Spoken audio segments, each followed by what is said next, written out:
আজকের বিষয় আমাদের জন্মভূমি, কর্মভূমি, মোক্ষভূমি, ধর্মভূমি, আর্যভূমি, পুণ্যভূমি ভারত মানচিত্র পরিচয়। আজ 1 জুলাই 2020 আমরা দাঁড়িয়ে রয়েছি সংঘের পূর্ব ভারতে প্রথম এবং ঐতিহাসিক কার্যালয়, যা 1940 সাল থেকে এখানে রয়েছে। সেই কার্যালয়, এই ঐতিহাসিক কার্যালয়, এটি হেরিটেজ বিল্ডিং। আমাদের পূজনীয় দ্বিতীয় ষোড়শঙ্ঘ চালক মাধব সদাশিব গৌরঙ্কর এই ঘরে অবস্থান করেছেন। প্রাতঃস্মরণীয় ডাক্তারটি ছাড়া সমস্ত ষোড়শঙ্ঘ চালক এখানে অবস্থান করেছেন। ভারতবর্ষের প্রধানমন্ত্রী মাননীয় স্বর্গীয় অটল বিহারী বাজপেয়ী এখানে এসেছেন। রামকৃষ্ণ মিশনের বর্তমান প্রেসিডেন্ট মহারাজের পদধূলি, ইস্কনের বর্তমান আন্তর্জাতিক সভাপতি, তার পদধূলি এই কার্যালয়ে রয়েছে। এই কার্যালয়ে 1947 সালের আগে 40 থেকে 47 পর্যন্ত অখণ্ড ভারতের বৈঠক হয়েছে। বর্তমান বাংলাদেশের বিভিন্ন জেলা থেকে হিন্দুদের সমস্যা নিয়ে পূজনীয় গুরুজি এইখানে আলোচনা করেছেন। ওই কার্যালয়ে ঐতিহাসিক সভাগৃহে আমার ঠিক পেছনেই দেখতে পাচ্ছেন একটি অখণ্ড ভারতের বিশাল মানচিত্র। এই মানচিত্র বিষয়ে আজকে আমরা কিছুক্ষণ আলোচনা করব। এই অনুষ্ঠানের সার্বিক সহায়তা দিয়েছেন শ্রী সঞ্জয় দা, শারীরিক বিভাগে প্রাদেশিক কার্যকর্তা। এখন বিষয় শুরু করছি। আজকের বিষয় পুণ্যভূমি, অখণ্ড ভারত। প্রত্যেক দিন একাত্মতা স্তোত্রের শেষে গিয়ে আমরা বলি, ইদম একাত্মতা স্তোত্রম শ্রদ্ধয়া চ সদা পঠে স্বরাষ্ট্র ধর্ম নিষ্ঠাবান অখণ্ডম ভারতম স্মরে। আসুন, এই যে আমাদের প্রাণপ্রিয় ভারতবর্ষ, আমাদের মাতৃভূমি, হিন্দু ভূমি, মোক্ষভূমি, দেবভূমি, যাকে আমরা জানি ভারতবর্ষ হিসাবে, হিন্দুস্থান হিসাবে, আর্যাবর্ত হিসাবে, জম্বুদ্বীপ হিসাবে, সেই প্রাণপ্রিয় মাতৃভূমি, পুণ্যভূমি, অখণ্ড ভারতের কায়িক পরিচয় আমরা আজকে জানার চেষ্টা করি। যে ভারতবর্ষকে আমাদের প্রাণপ্রিয় শ্রীরামচন্দ্র বলেছেন, জননী জন্মভূমিশ্চ স্বর্গাদপি গরীয়সী। স্বামী বিবেকানন্দ 1897 সালের 16 জানুয়ারি কলম্বোর ফোরাল হলে যে মানচিত্র সম্পর্কে, যে আমাদের ভারতবর্ষ সম্পর্কে তিনি প্রথম বক্তব্য রেখেছিলেন, পুণ্যভূমি ভারত। দ্বিজেন্দ্রলাল রায়, যাকে বলেছেন সকল দেশের সেরা, বঙ্কিমচন্দ্র চট্টোপাধ্যায় যে ভারতবর্ষকে বর্ণনা করেছেন, তং হি দুর্গা দশ প্রহরণ ধারিণী কমলা কমলদল বিহারিণী বাণী বিদ্যাদায়িনী নমামি ত্বং। এই হিসাবে শ্রী অরবিন্দ যে ভারতবর্ষকে বলেছেন, অন্য লোকের স্বদেশকে একটা জড় পদার্থ, কতকগুলো মাঠ ক্ষেত্র বন পর্বত নদী বলিয়া জানায়, আমি স্বদেশকে সাক্ষাৎ দেবী চিন্ময়ী হিসেবে জানি। সেই ভারতবর্ষের কায়িক পরিচয়, মানচিত্রের পরিচয় আমরা সামান্য সময়ে করার চেষ্টা করছি। এটি আমাদের একটি প্রচেষ্টা কার্যক্রম। আপনাদের অভিমত পেলে আরো ভালো করার আমরা চেষ্টা করব। 15ই আগস্ট সামনে আসছে। আমরা যদি সব জায়গায় এই মানচিত্রের পরিচয়ের অভ্যেস করি, তাহলে সকলের পক্ষেই খুব কল্যাণজনক। আসুন, আমরা একাত্মতা স্তোত্রে বর্ণিত ভারতবর্ষের পরিচয়ের আগে দুটি গান, যে গানের মধ্যে ভারতবর্ষের পরিচয় ব্যক্ত হয়েছে, সেই দুটো গান দিয়েই আমাদের মানচিত্র পরিচয়ের অনুষ্ঠান শুরু করি। একটি গান হচ্ছে বন্দে জননী ভারতবর্ষ, গরিমা তোমার বিশ্বময়, স্বর্গাদপি গরীয়সীমা, ভুবন ভরিয়া তোমার জয়। হিমালয় হতে কন্যাকুমারী, গান্ধার হতে ব্রহ্মদেশ, এই তো মোদের ধ্যানের ভারত, এই তো মোদের পূর্ণ দেশ। আরেকটি গানও আমরা খুবই করে থাকি, উত্তাল তরঙ্গ বেষ্টিত বক্ষে, দক্ষিণায় জলধি নাহি ভয়, দু বাহু প্রসারী অতন্দ্র প্রহরী, উত্তরে দাঁড়িয়ে হিমালয়। পশ্চিমে গান্ধার ভারতের অঙ্গ, ব্রহ্ম দেশ পূর্বে অখণ্ড ভারতে, সকলের সাথে আমাদের হবে জয়, হবে জয়। আসুন এবার একাদ মুখাস্তোত্রে বর্ণিত ভারত মায়ের পরিচয়, বিশেষ করে পাহাড় পর্বত, নদ নদী এবং সপ্তদশ তীর্থক্ষেত্রের পরিচয়টা জানার চেষ্টা করি।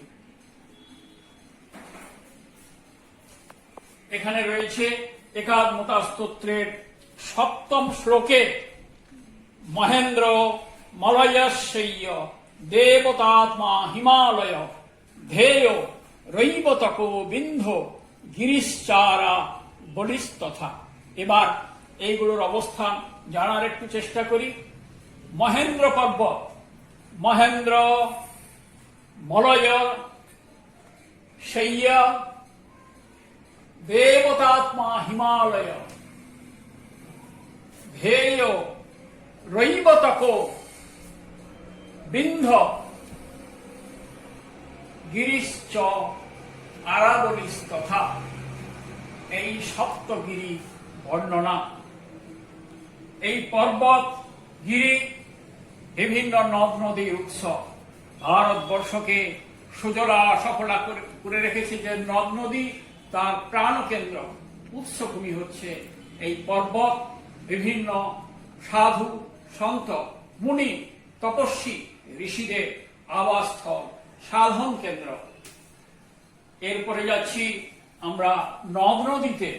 এই নদ নদী রয়েছে পঞ্চম শ্লোকে, 11টি নদ নদীর বর্ণনা এখানে রয়েছে।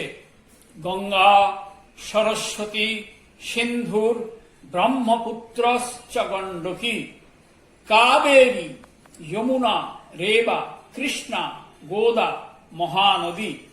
একবার দেখা যাক এই নদ নদীগুলোর অবস্থান কোথায়।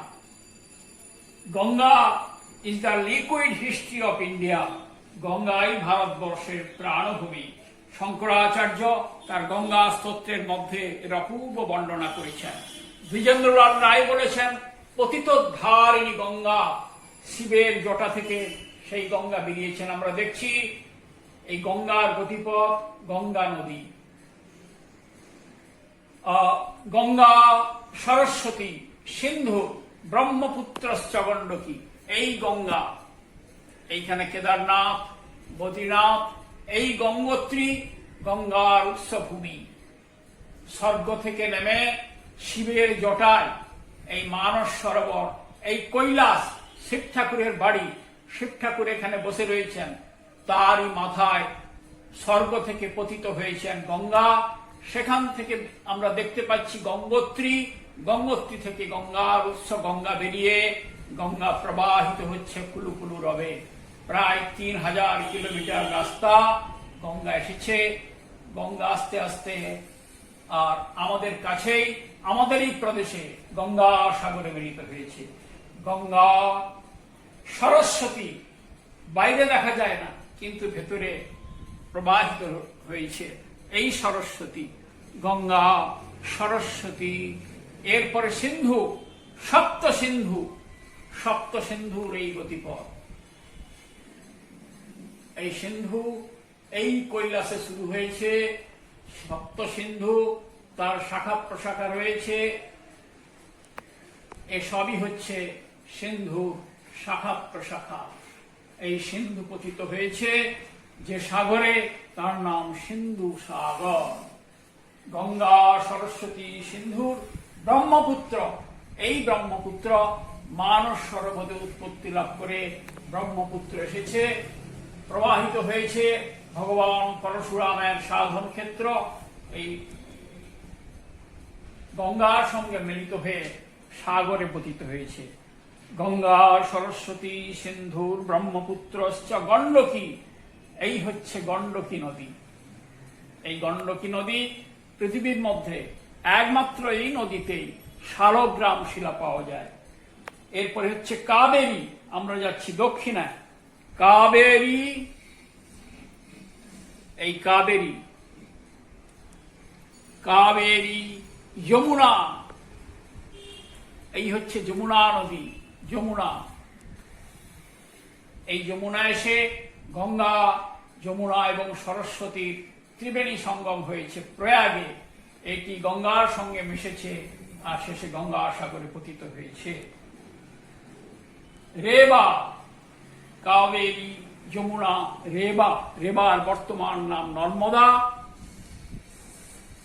এই হচ্ছে রেবার গতিপথ। অমরকণ্টকে শুরু হয়ে মধ্য ভারতে প্রভাবিত হয়ে এটি পড়েছে সিন্ধু মহাসাগরে। কৃষ্ণা, আবার দক্ষিণে যাচ্ছি। এই কৃষ্ণা, এটি সহ্যাদ্রি পর্বতে সৃষ্টি হয়েছে, প্রবাহিত হয়ে অন্ধ্রপ্রদেশের মধ্য দিয়ে এটি পতিত হয়েছে গঙ্গা সাগরে। এরপরে গোদাবরী, বিখ্যাত নদী, বহু সাধকের তপভূমি গোদাবরীর তীর। সেই গোদাবরী নদী পতিত হয়েছে গঙ্গা সাগরে। এই গোদাবরী নদীরও উৎপত্তি স্থান সহ্যাদ্রি পর্বত। এরপরে রয়েছে মহানদী, সারা উৎকল ভূমিতে প্রবাহিত মহানদী, বহু প্রসিদ্ধ। এই মহানদী পতিত হয়েছে কটক, ভুবনেশ্বরের কাছে বঙ্গোপসাগরে। এই 11টা নদীর সংক্ষিপ্ত বর্ণনা, শুধু অবস্থানগত বর্ণনা বলা হলো। এরপরে আমরা যাচ্ছি সপ্তদশ তীর্থক্ষেত্র। যাদের বয়স হয়েছে, যারা ভারতবর্ষকে জানতে ইচ্ছুক, যারা ভারতবোধ নিজের মধ্যে আনা এবং অন্যের মধ্যে প্রবিষ্ট করাতে ইচ্ছা প্রকাশ করি, তাদের অবশ্যই এই সপ্তগিরি, এই 11 নদী এবং সপ্তদশ তীর্থক্ষেত্র শরীর সচল থাকতে থাকতেই দর্শন করা অবশ্য কর্তব্য। আপনারা হিসেব করুন কটি দর্শন হয়েছে আর কয়টি এখনো বাকি রয়েছে। আমরা যাচ্ছি এই সপ্তদশ তীর্থক্ষেত্র দর্শনে। এখন এই তীর্থ দর্শনে আমরা রওনা হচ্ছি, শুরু করছি। ভারতবর্ষের প্রাণ কেন্দ্রে রয়েছেন অযোধ্যা শ্রীরামচন্দ্র, অযোধ্যাপতি শ্রীরামচন্দ্র। অযোধ্যা, মথুরা, মায়া, কাশী, কাঞ্চি, অবন্তিকা, বৈশালী, দ্বারিকা ধ্যেয়া, পুরী, তক্ষশিলা, গয়া, প্রয়াগ, পাটলিপুত্রং, বিজয়ানগরং মহ, ইন্দ্রপ্রস্থম, সোমনাথ তথা অমৃতসর প্রিয়ম। এবার একবার দেখে নি এইগুলির অবস্থান কোথায়। আমরা প্রথমে যাচ্ছি ভগবান শ্রীরামচন্দ্রের জন্মভূমি, যেখানে মন্দির তৈরির কাজ শুরু হয়ে গেছে, সেই অযোধ্যায় ভগবান শ্রীরামচন্দ্রের জন্মস্থান। শ্রীরামের ঠিক পরে পরেই আমরা চলে যাই মথুরায়, ভগবান শ্রীকৃষ্ণের জন্মস্থান। এখনো সেখানে মসজিদ দাঁড়িয়ে রয়েছে। অযোধ্যা, মথুরা, ভগবান শ্রীকৃষ্ণের জন্মস্থান। এরপরে মায়াপুরী, হরিক্ষেত্রে, হিমালয় ক্ষেত্রে প্রবেশের দ্বার হচ্ছে হরিদ্বার। হরিদ্বারই হচ্ছে মায়াক্ষেত্রের প্রবেশের দ্বার। এইটি আরেক নাম হচ্ছে মায়াপুরী। অযোধ্যা, মথুরা, মায়া। এরপরে আসছি আমরা কাশীতে, এই হচ্ছে কাশীধাম, শৈবক্ষেত্র, কাশী। এরপরে চলে যাচ্ছি আমরা দক্ষিণে কাঞ্চিপুরমে, কাশী, কাঞ্চি, কাশী, কাঞ্চি। এরপরে আমরা চলে যাচ্ছি অবন্তিকায়, যার বর্তমান নাম হচ্ছে উজ্জয়িনী। সেখানে শৈবক্ষেত্রের কাশী, কাঞ্চি, অবন্তিকা। এরপরে চলে যাচ্ছি আমরা বৈশালীতে, বৈশালী। বৈশালীর পরেই আমরা চলে যাচ্ছি বৈশালী, দ্বারিকা। ভগবান শ্রীকৃষ্ণের রাজধানী ছিল দ্বারকা। সিন্ধু সাগরের কূলে দাঁড়িয়ে রয়েছে বিখ্যাত তীর্থক্ষেত্র, পাশেই রয়েছে নাগস বৈশালী দ্বারিকা ধেয়া। এরপরে চলে আসছি দ্বারিকা থেকে একেবারে পূর্ব ভারতে পুরী, জগন্নাথ পুরী। এই গতকাল উল্টো রথ গেছে, বৈশালী দ্বারিকা ধেয়া পুরী। এরপরে চলে যাচ্ছি আবার পশ্চিম ভারতে, সেই বিখ্যাত তীর্থক্ষেত্র, পশ্চিম ভারতে সেই বিখ্যাত তীর্থক্ষেত্র, বিশ্বের প্রথম মেডিকেল কলেজ, চিকিৎসা বিশ্ববিদ্যালয়, যেখানে জীবক, শুশ্রূত, চরক যেখানকার আচার্য ছিলেন, সেই তক্ষশিলায়, পুরী তক্ষশিলা গয়া, পিতৃপুরুষের শ্রাদ্ধ দেওয়ার জন্য সমস্ত হিন্দুরা যেখানে যাওয়ার জন্য উৎসুক থাকেন, পুরী তক্ষশিলা গয়া। এরপরে চলে যাচ্ছি প্রয়াগ, ত্রিবেণী সঙ্গম, গঙ্গা, যমুনা এবং লুপ্ত সরস্বতীর সংযোগস্থল প্রয়াগ। পাটলিপুত্র পাশেই রয়েছে, যার নাম পাটনা, গুরু গোবিন্দ সিংহের জন্মস্থান, সে তারই নাম হচ্ছে পাটলিপুত্র, প্রয়াগং পাটলিপুত্রম। এরপরে চলে যাচ্ছি আবার আমরা অনেকটা দূরে, একেবারে দক্ষিণ ভারতে চলে যাচ্ছি। দক্ষিণ ভারতে আমরা যাচ্ছি বিজয়নগর সাম্রাজ্য, যেখানে ভারতবর্ষের গৈরিক পতাকা চিরকাল উড্ডীয়মান থেকেছে, কখনোই পরাজয় স্বীকার করেনি সেই বিজয়নগরে। এরপরে যাচ্ছি ভারতবর্ষের দীর্ঘকালের রাজধানী ইন্দ্রপ্রস্থম সোমনাথ, ইন্দ্রপ্রস্থ যার কাছেই রয়েছে দিল্লি, সেই ইন্দ্রপ্রস্থে যাচ্ছি, ইন্দ্রপ্রস্থ দিল্লি। এরপরে আমরা চলে যাচ্ছি ইন্দ্রপ্রস্থম সোমনাথ, বিখ্যাত শৈবক্ষেত্র, গুজরাটে রয়েছে সিন্ধু সাগরের তীরে। ইন্দ্রপ্রস্থম সোমনাথ তথা অমৃতসর প্রিয়ম, সেই বিখ্যাত অমৃতসর, যেখানে বহু ইতিহাস, বহু ঘটনা ঘটেছে। সেই অমৃতসরে আমাদের সপ্ত তীর্থের আমরা সমাপ্ত করছি আমাদের যাত্রা। আসুন এই সপ্ত তীর্থক্ষেত্রে ইহ জীবনে চর্মচক্ষুতেই আমরা ঘুরে দেখার প্রতিজ্ঞা গ্রহণ করি। সেই সঙ্গে সঙ্গে এ তো শুধুমাত্র প্রত্যক্ষ দেখানো হলো, বাকিগুলো আজকে স্বল্প সময়ে দেখানোর অবকাশ নাই, কিন্তু এগুলো আমাদের জানতে হবে, অভ্যেস করতে হবে। কোন কোন জিনিসগুলো অভ্যেস করতে হবে? ভারতবর্ষ শিবের দেশ, দ্বাদশ জ্যোতির্লিঙ্গের দেশ। এই দেখুন ভোলে বাবা রয়েছেন, চারিদিকে 12টি স্বয়ম্ভু শিব মন্দির। একটি শ্লোকের মধ্যে এটিকে দেখানো হয়েছে মানচিত্রে, একে বলা হয় দ্বাদশ জ্যোতির্লিঙ্গ। সৌরাষ্ট্রে সোমনাথঞ্চ, শ্রীশৈলে মল্লিকার্জুন, উজ্জয়িন্যাং মহাকালম, ওঙ্কারম অমলেশ্বরে, পরল্লাং বৈদ্যনাথঞ্চ, ডাকিন্নাং ভীমশঙ্করম, সেতুবন্ধে তুরামেশং, নাগেশং দারুকাবনে, বারাণস্যাং তু বিশ্বেশং, ত্রম্বকং গৌতমী তটে, হিমালয়ে তু কেদারম, কৃষ্ণে সংচ শিবালয়ে। এতানি জ্যোতির্লিঙ্গানি স্বয়ং প্রাতঃ পঠেন্নর, সপ্ত জন্ম কৃতম পাপম শরণেন বিনশ্যতি। এইভাবে আমরা 52 পীঠের মুখ্য দ্বাদশ দেবী বিগ্রহ, এগুলো মানচিত্রে কোথায় ওদের অবস্থান অখণ্ড ভারতে আমাদের খুঁজে বের করতে হবে। মুখ্য 4 ধাম, উত্তরে বদ্রীনারায়ণ, পশ্চিমে দ্বারকা, পূর্বে পুরী এবং দক্ষিণে রামেশ্বর। কোথায় এদের অবস্থান আমাদের খুঁজে বের করতে হবে, চিনতে হবে, চেনাতে হবে।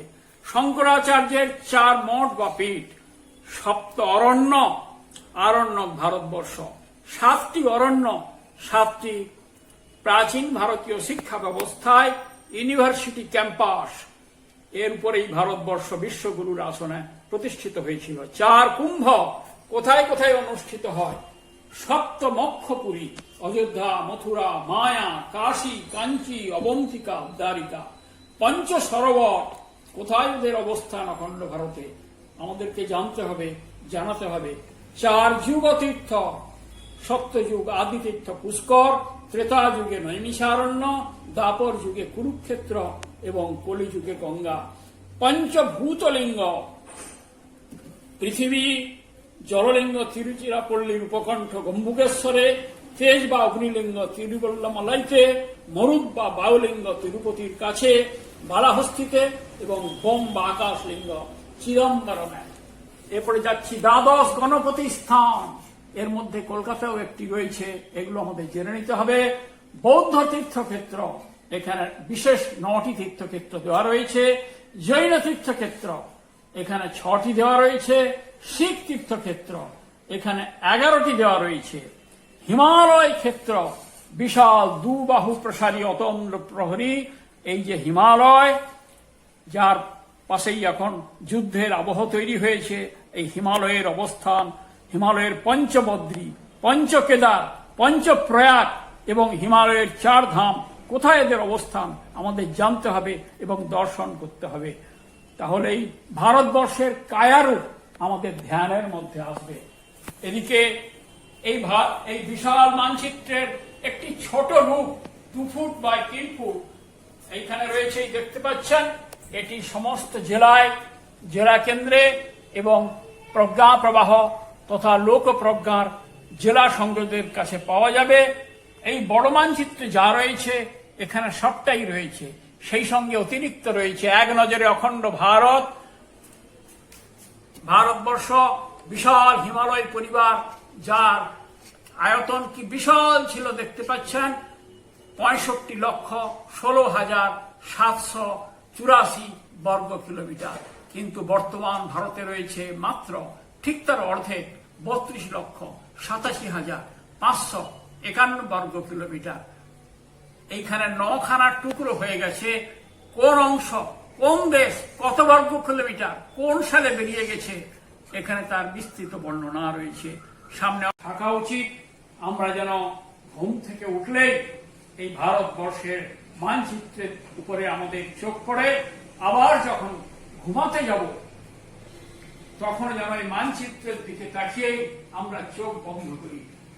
দ্বিজেন্দ্রলাল রায় কয়েকদিন পরে যার জন্মদিন, তো সেই দ্বিজেন্দ্রলাল রায় তার বিখ্যাত কবিতা সকল দেশের সেরা, 5ম শ্রেণীতে উঠলে আমরা বাংলা বইয়ের প্রথম পাতা খুললে যার কবিতা দেখতে পাই, যেখানে ভারতবর্ষের সঙ্গে তিনি আমাদের পরিচয় করিয়েছেন। ডাক্তারজি খুবই প্রিয় গান, সঙ্গে বহুল প্রচলিত সকলের ভালোবাসা প্রাণের গান। সেই গানের শেষতমকে সেখানে বলা হয়েছে যে ভাইয়ের মায়ের এত স্নেহ কোথায় গেলে পাবে কেহ। আবার বলা রয়েছে আমার এই দেশেতেই জন্ম, যেন এই দেশেতেই মরি। সুতরাং এই অখণ্ড ভারত, পুণ্যভূমি ভারত, সাংস্কৃতিক ভারত, আর্যভূমি ভারত, রামের ভারত, কৃষ্ণের ভারত, শৈব ভারত, জৈন ভারত, বৌদ্ধ ভারত, শিখ ভারত, আমাদের সকলের প্রাণের ভারতবর্ষ। তাকে আমরা ভালো করে জানার চেষ্টা করি এবং এই ভারতবর্ষকে ভুলে দেওয়ার যে অপচেষ্টা সারা ভারতবর্ষে তথা পৃথিবীব্যাপী চলছে, আমরা যেন ঠিক তার উল্টোটা করি। এই ভারতবর্ষকে, আমাদের মাকে গভীরভাবে জানার চেষ্টা করি। প্রত্যেক বাড়িতে এই মানচিত্র থাকুক এবং আমাদের পরবর্তী প্রজন্মকে ভালো করে কেন ভারতবর্ষ পৃথিবীর মধ্যে সকল দেশের সেরা, ভারতবর্ষ কি করে জগৎ সভায় শ্রেষ্ঠ আসনে অলঙ্কৃত হবে। স্বামী বিবেকানন্দ 3 বছর বিশ্ব পরিক্রমা করার পরে 1897 সালে অখণ্ড ভারতের শ্রীলঙ্কা কলম্বোতে 16 জানুয়ারি তার বিখ্যাত প্রথম ভাষণে বলেছিলেন, পৃথিবীর মধ্যে যদি এমন কোন দেশ থেকে থাকে যাকে পুণ্যভূমি নামে বিশেষিত করা যেতে পারে, তাহলে নিশ্চিত করে বলতে পারি সে আমাদের মাতৃভূমি। এই ভারতবর্ষ কেন বলেছিলেন এইটি আমাদের উপলব্ধি করতে হবে। এই কথাগুলো আমি যা যা বললাম ভালো করে পড়ার জন্য, উপলব্ধি করার জন্য 3টি বই, এক হচ্ছে ভারত প্রসঙ্গ 1, পুণ্যভূমি ভারত। এইটির মধ্যে ভারতবর্ষের সাংস্কৃতিক বর্ণনা রয়েছে। দ্বিতীয় বই হচ্ছে ভারত প্রসঙ্গ 2, অখণ্ড ভারত। বিশাল ভারতবর্ষ কিভাবে খণ্ডিত হতে হতে অর্ধেক হয়ে গেছে, তার সমস্ত কাহিনী, কি করে সেটা ফিরে আসবে, এর মধ্যে বলা রয়েছে। তৃতীয় হচ্ছে ভারত প্রসঙ্গ 3, জাগো ভারত। সেখানে বলা রয়েছে বল বল বল সবে, শতবিনা বেনু রবে, ভারত আবার জগৎ সভায় শ্রেষ্ঠ আসন লবে। কিভাবে লবে, আমাদের ভূমিকা কি, কি আমাদের করতে হবে, এই বইটির মধ্যে বলা রয়েছে। সুতরাং এই ভারতবর্ষকে আমরা হৃদয়ে গ্রহণ করি, আমরা অনুশীলন শুরু করি। 15ই আগস্ট আসছে, সব জেলাতে লোকপ্রজ্ঞা সংযোজকদের কাছে এই মানচিত্র এবং বই পাওয়া যাবে। এটিকে নিয়ে আমাদের অনুশীলন শুরু হোক এবং 15ই আগস্টে এটি আমরা সবাই সমস্ত জায়গায় ব্যক্ত করি। এই সবার কাছে আমার স্বনির্বন্ধ আবেদন। এই ছোট্ট প্রচেষ্টা আজকে নেওয়া হলো। আপনাদের মতামত আপনারা জানাবেন। পরবর্তীকালে এই বিষয়ে আরো ভালো কিছু করার চেষ্টা আমরা করব। সকলকে সশ্রদ্ধ নমস্কার। ভারত